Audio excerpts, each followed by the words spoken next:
आयपीएलच्या 19व्या हंगामाचा महासंग्राम आज रंगणार आहे। गुजरात टायटन्स आणि रॉयल चॅलेंजर्स बंगळुरू यांच्यामध्ये अंतिम लढत होणार आहे। नरेंद्र मोदी स्टेडियम अहमदाबाद इथे संध्याकाळी 7:30 वाजता अंतिम सामना खेळवला जाणार आहे। दोन्ही संघ दुसऱ्या आयपीएल विजेतेपदासाठी मैदानात उतरणार असल्याने क्रिकेट चाहत्यांमध्ये प्रचंड उत्साह आहे। आरसीबीचा कर्णधार रजत पाटीदार संपूर्ण स्पर्धेत शानदार फॉर्ममध्ये दिसला असला तरी आजच्या सामन्याकडे किंग विरुद्ध प्रिन्स म्हणून पाहिलं जातंय, कारण एकीकडे अनुभवी विराट कोहली तर दुसरीकडे युवा स्टार शुभमन गिल यांच्यातील लढत चाहत्यांसाठी विशेष आकर्षण ठरणार आहे। अखेर आज क्रिकेटच्या सिंहासनावर कोण राज्य करणार हा प्रश्न सर्वांनाच पडला आहे।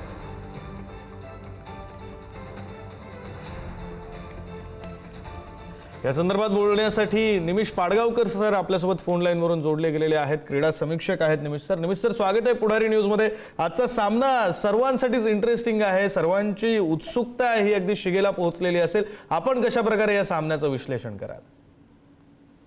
मला असं वाटतं की गेल्या वर्षी जे आरसीबीने अजिंक्यपद जिंकलं तेव्हा त्यांना बऱ्यापैकी हिणवण्यात आलं होतं की 18 वर्षात पहिल्यांदा विजेतेपद मिळालं वगैरे, पण सलग दुसऱ्यांदा ते फायनलला आलेत आणि त्यांनी दाखवून दिलंय की त्यांचा खेळ किती क्लिनिकली परफेक्ट होता तो। दुसरीकडे गुजरात टायटन्सची होमग्राऊंडवर मॅच आहे, त्यामुळे त्यांना नक्कीच तो एक फायदा असेल।